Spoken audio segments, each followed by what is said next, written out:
할렐루야, 반갑습니다. 수요 큐티 예배에 나오신 여러분을 주님의 이름으로 환영합니다. 오늘은 7월 14일 수요일, 예레미야 31장 23절에서 40절 말씀으로 새로운 언약이라는 제목으로 함께 우리의 말씀 나누도록 하겠습니다. 먼저 말씀 본문을 읽도록 하겠습니다. 하나님 나라 읽기. 나 만군의 주 이스라엘의 하나님이 말한다. 내가 포로로 잡혀간 사람들을 돌아오게 할 때 사람들은 유다 땅과 유다의 성읍에서 이런 말을 다시 하게 될 것이다. 너 정의의 보금자리 거룩한 산이요 주님의 복을 받아라. 그때에는 유다와 그 모든 성읍에 사람들이 이주하여 살고 농부들도 농촌에 모여 살고 유랑하는 목자들도 가축대를 몰고 다닐 것이다. 나는 지친 사람들에게 새 힘을 주고 굶주려서 허약해진 사람들을 배불리 먹이겠다. 그때 백성은 잠에서 깨어나 눈을 떠 보니 나에게 아주 단잠이었다 하고 말할 것이다. 그때가 오면 내가 이스라엘 집과 유다 집에 사람의 씨와 짐승의 씨를 뿌리겠다. 나 주의 말이다. 내가 전에 그들을 뽑아내고 부수고 무너뜨리고 멸망시키고 재앙에 빠뜨리려고 감시를 늦추지 않았으나 이제는 내가 그들을 세우고 심으려고 감시를 늦추지 않겠다. 나 주의 말이다. 그때가 오면 사람들이 더 이상 아버지가 신 포도를 먹었기 때문에 자식들의 이가 시게 되었다는 말을 하지 않을 것이다. 오직 각자가 자기의 죄악 때문에 죽을 것이다. 신 포도를 먹는 그 사람의 이만 실 것이다. 그때가 오면 내가 이스라엘 가문과 유다 가문에 새 언약을 세우겠다.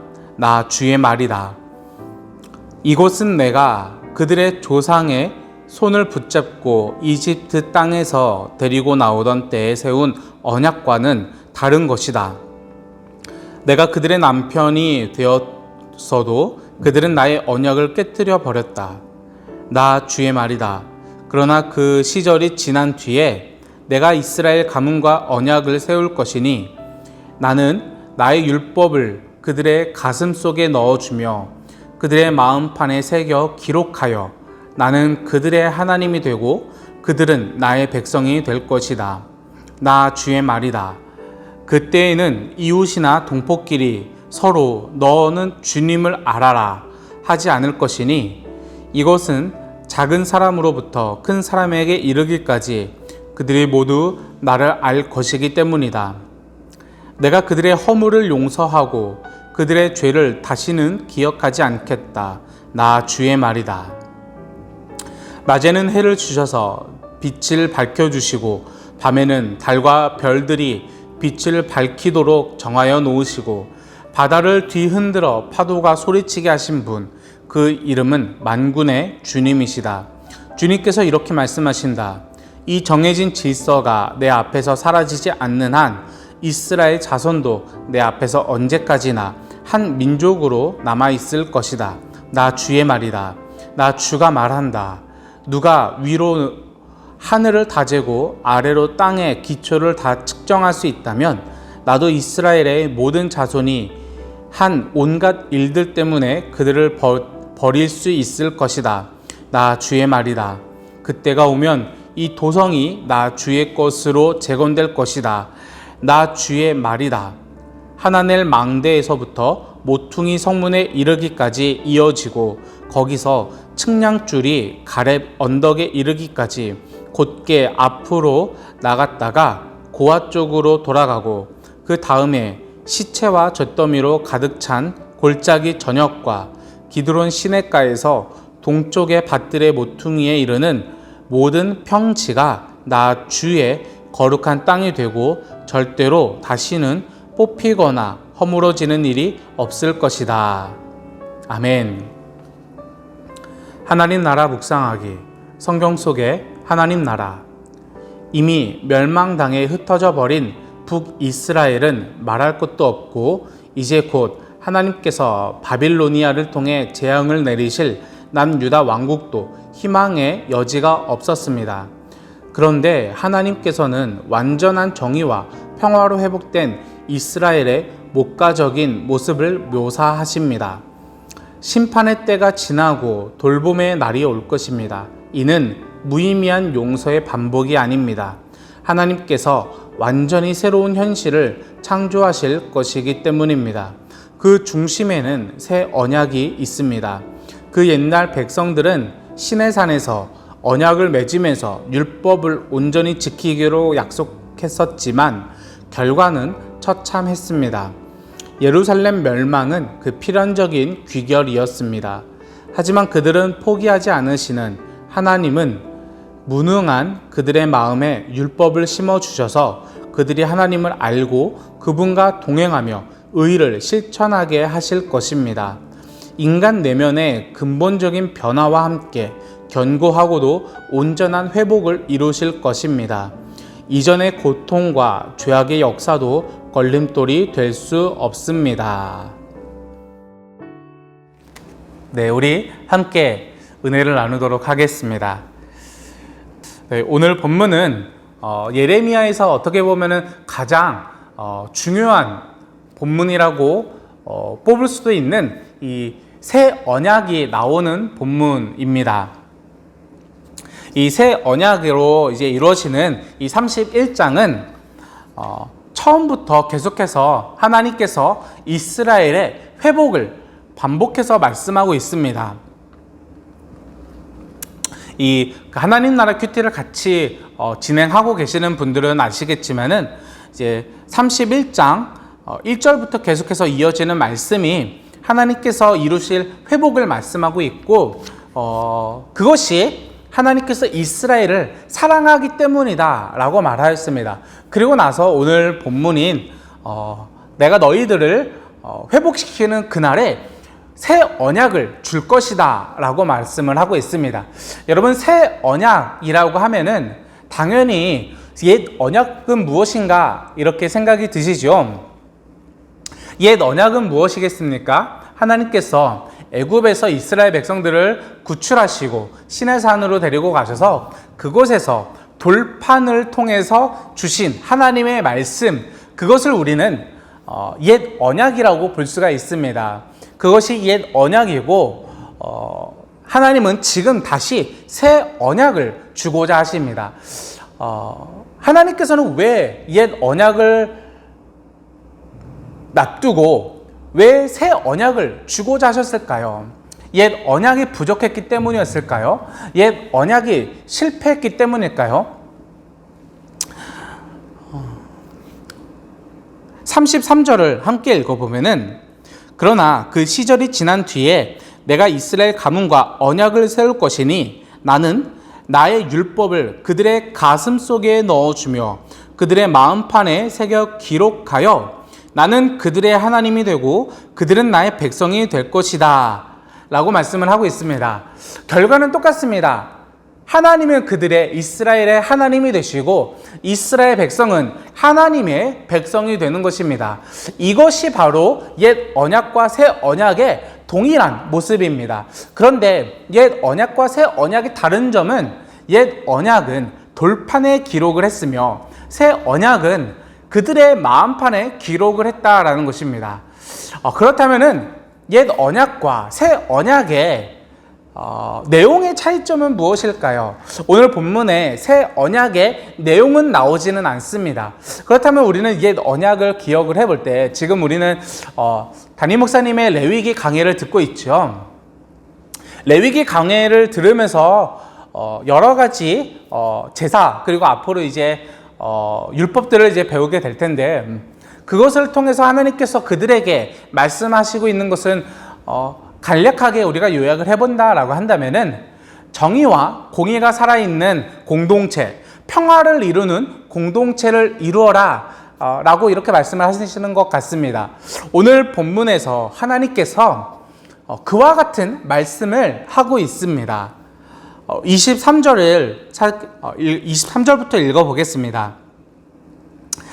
나 만군의 주 이스라엘의 하나님이 말한다. 내가 포로로 잡혀간 사람들을 돌아오게 할 때, 이제 바벨론 포로에서 회복되는 그러한 시기를 말하는 거죠. 그때 이렇게 될 것이다. 너 정의의 보금자리여 거룩한 산이여 주님의 복을 받아라. 정의가 회복된 모습을 말씀하고 있습니다. 25절에서는 이렇게 말하고 있습니다. 나는 지친 사람들에게 새 힘을 주고 굶주려서 허약해진 사람들을 배불리 먹이겠다라고 말하면서 그 공동체 안에 무너진 정의를 회복하고 깨어진 평화를 다시 회복시킬 것이다 라고 말씀을 하고 있는 것입니다. 자, 하나님께서 새 언약을 통해서 그들에게 이루고자 하셨던 것은 무엇이었습니까? 바로 정의를 회복하는 것이고 평화를 회복하는 것이었습니다.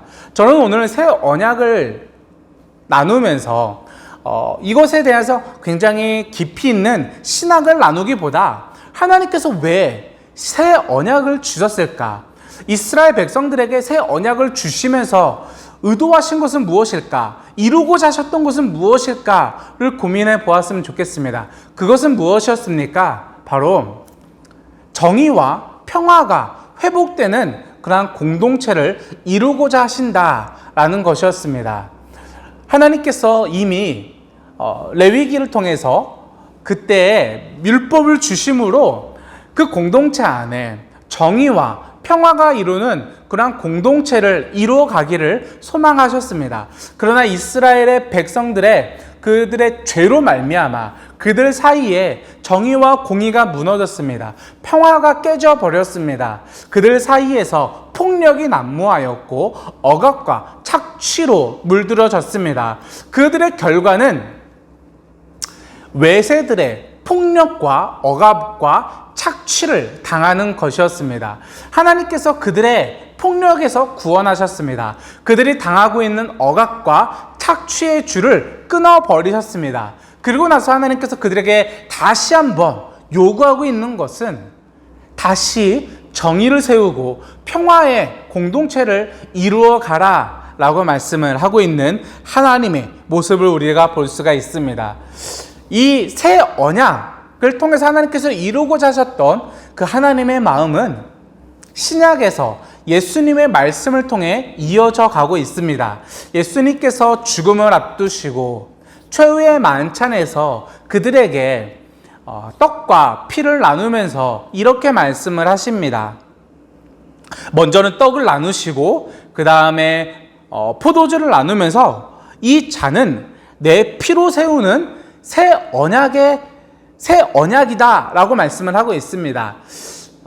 자, 예수님의 죽음 그리고 부활하심 그것을 기리는 이 성만찬을 기념하면서 그들은 무엇을 생각했습니까? 이것이 바로 예수님과 우리 사이에 이루어진 새 언약이다 라고 이야기를 하고 있는 것입니다. 신약시대에서는 예수님의 죽음과 부활로 말미암아 하나님과의 새 언약적 관계가 이루어졌습니다. 그것은 하나님의 자녀가 되는 것이고 하나님의 백성이 되는 것이었습니다. 그것을 통해서 하나님께서 이루고자 하셨던 것은 무엇이겠습니까? 바로 정의가 살아있는 공동체, 평화를 이루는 공동체를 이루어가는 것. 그것이 바로 예수님께서 죽음으로 말미암아 우리를 하나님과의 새 언약적 관계로 이루신 그러한 목적일 것 같습니다. 여러분들은 예수 그리스도를 믿으신가요? 예수님을 나의 구주로 영접하고 계신가요? 하나님을 나의 아버지라고 고백하고 계신가요? 아멘이라고 화답하셨을 것 같습니다. 아멘이시죠? 그렇다면 우리는 하나님과의 새 언약적 관계에서 하나님의 백성이 되었고 자녀가 되었습니다. 그리고 하나님은 우리에게 새 언약 공동체를 이루어가라 말씀하십니다. 그것은 이러한 공동체입니다. 정의를 세우는 공동체이고 평화를 이루어가는 공동체입니다. 우리의 삶 속에 정의와 평화를 이루어가는 그러한 삶을 살아갈 때 하나님께서 우리를 통해서 이루고자 하신 그러한 새 언약의 모습일 것 같습니다. 하나님은 이스라엘 백성들에게 돌판에 율법을 주시면서 이것이 너희와 나와의 언약의 말씀이다 라고 말씀하셨습니다. 그리고 지금은 하나님께서 성령님을 통해 우리의 마음판에 하나님의 말씀을 계속해서 깨우쳐 주시고 알려주고 계십니다. 그것은 우리의 사회 가운데 정의를 이루어가는 하나님의 말씀이며 또한 우리 사람들과의 사이에서 평화를 이루어가라는 하나님의 말씀입니다. 여러분들의 삶 속에 여러분들의 각 가정과 직장과 그리고 만나는 모든 사람들과의 관계 속에 정의와 평화를 세워가는 그러한 삶으로 살아가기를 주님의 이름으로 간절하게 소망합니다. 네, 이것으로 오늘 말씀을 마치도록 하겠습니다. 여러분들의 삶에 어떻게 정의를 세워나가고 어떻게 평화를 이루어 가실지 그 자그마한 한 걸음을 한번 실천해 보시고 또 아래 댓글을 통해서 여러분들의 삶을 같이 나눠주시면은 더욱더 풍성한 은혜가 될 것 같습니다.